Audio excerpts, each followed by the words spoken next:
Imagine you're sitting down, coffee in hand, feeling good about the super you've spent decades building. And then you learn it might be quietly cutting the pension you were counting on. If that catches you off guard, that's completely normal, because almost nobody is told this in advance. The moment you hit pension age, your super stops being just a private nest egg and becomes a counted asset. For a homeowner couple, every extra $1,000 above the threshold strips $3 a fortnight off your payment. Over a retirement, that can add up to more than $78,000. In the next few minutes, I'll show you exactly how to check where you stand and protect what you're owed. Let me show you why getting this right matters so much to your bottom line. Under the Age Pension Assets Test, your fortnightly payment reduces by $3 for every $1,000 of assessable assets above your lower limit, according to Services Australia. That sounds tiny, but it compounds fast. An extra $100,000 in assessable super or investments cuts your pension by about $7,800 every single year. If you're a homeowner couple sitting $150,000 over the limit, that's around $11,700 a year gone, roughly $175,000 over 15 years. And here's the part most people miss. You can influence this number if you map your assets before you claim.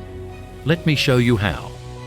Your first move is to build a complete picture of your assessable assets. Open the Services Australia page called Assets Test for Age Pension, then list everything that counts. Your super, if you're at age pension age, bank accounts, shares and managed funds, the market value of your cars, your household contents and any property that isn't your principal home. Here's some good news. Your home itself isn't counted under the assets test, according to Services Australia. One tip that saves people a lot of worry. Use realistic second-hand values for your cars and contents, not insurance replacement values. Most people wildly overstate these and scare themselves for no reason. Get this list honest and complete first, and everything after it gets easier. Step 2 is simple, but it's the anchor for everything else. Add up the market values of everything on your list to get one total assessable assets figure. If you're single, that's your number. If you have a partner, you combine both of your assets into one figure, because Services Australia assesses couples jointly, even if the super is only in one person's name. Write this number down somewhere you can find it, because every step from here compares against it. This single total is the lever that decides how much age pension actually lands in your account. Step 3 is where your number meets the real thresholds for your situation. From the 20th of March 2026, if you're a single homeowner, you get the full pension up to $321,500 in assets, and your payment stops completely at $722,000, according to Services Australia. As a homeowner couple, you keep the full pension up to $481,500 combined, with the cutoff at $1,085,000. If you don't own your home, your limits are higher. Find your rule, note your lower limit and your cutoff, and see exactly where your total lands between them. And here's where it gets genuinely interesting, because the next number tells you what that gap is really costing you. Let me put a real number on this so you can see yourself in it. As a homeowner couple, you keep the maximum age pension as long as your combined assessable assets stay at or below $481,500, according to Services Australia. Above that, the taper kicks in, and the payment cuts out entirely once you reach $1,085,000 combined. So picture 3 scenarios. If you're comfortably under the limit, you're on the full rate, no reduction at all. If you're in the middle, say $800,000 in assessable assets, that's $318,000 over the limit, cutting your pension by about $955 a fortnight, roughly $24,800 a year. And if you're near the cutoff, you could lose it altogether.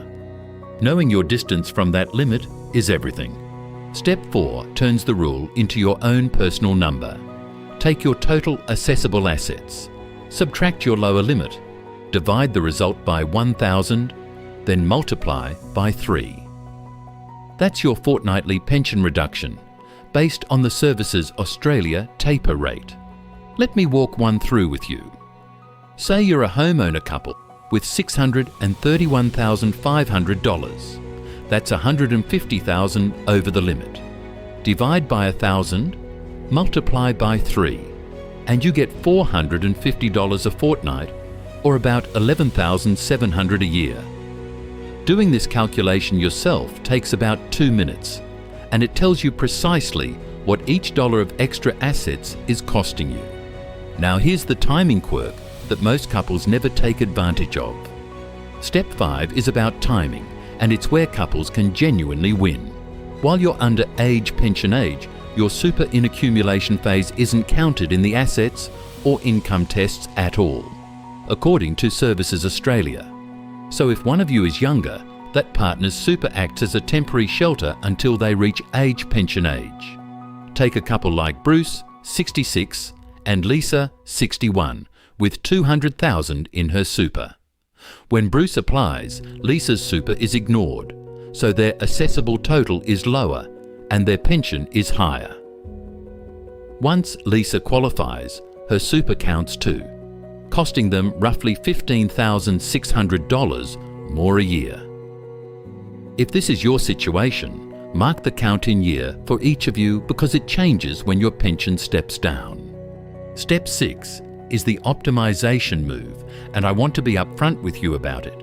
This only works for genuine, needed spending, never for chasing a pension. Because your home isn't counted, money spent on necessary home repairs or improvements before you claim moves out of the assets test. The same goes for bringing forward planned medical expenses or replacing an aging car you were going to buy anyway. Picture Bruce, a single homeowner projecting $860,000 in assets at 67. That's $138,000 above the $722,000 cutoff, meaning no pension at all, according to Services Australia. Sensibly aligning spending he was already planning can move him back under the cutoff. The honest catch: only do this for things you truly need. Never spend just to qualify. Here's the single most useful number to carry in your head. Every extra $100,000 of assessable assets above your lower limit reduces your age pension by about $7,800 a year, based on the Services Australia taper rate. That's $100,000 divided by 1,000 times $3 times 26 fortnights. And here's what most people never realise. Once you cross these thresholds, more super isn't automatically better. It reframes every decision you'll make in retirement, from how you draw down your balance to when each partner converts their super. Hold on, because next I want to show you the 2 mistakes that cost people the most. Now let's talk about the mistakes, because avoiding these is worth just as much as any clever move. The biggest one is converting your whole super into an account-based pension, or holding it past pension age without modelling the assets test impact first. Once you're of pension age, your super counts at full value in both the assets test and the deeming-based income test, according to Services Australia. Take a couple converting $800,000 all at once with $50,000 in other assets. They sit $368,000 over the limit, cutting their pension by about $1,105 a fortnight. Staging or timing the same money differently could have saved them around $15,600 a year. The lesson?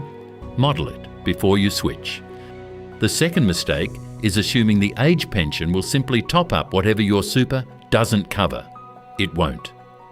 Above the cutoff, you receive nothing at all. If you've assumed you'll get at least a part pension, you're not alone. But the numbers can surprise you. Picture Bruce again, a single homeowner with $860,000 in assets. He's $138,000 above the $722,000 cutoff, so he's completely excluded, according to Services Australia. If he misses any pension for his first 5 years, that's around $145,000 of foregone payments. based on a full single rate near $29,000 a year. So always check the cutoff before you assume anything about a top-up. Let's pull it all together so you can act on it. 1. List every assessable asset and exclude your home. 2. Total it up, combining figures if you're a couple. 3. Compare your total against your full pension limit and cut-off on the Services Australia tables. 4.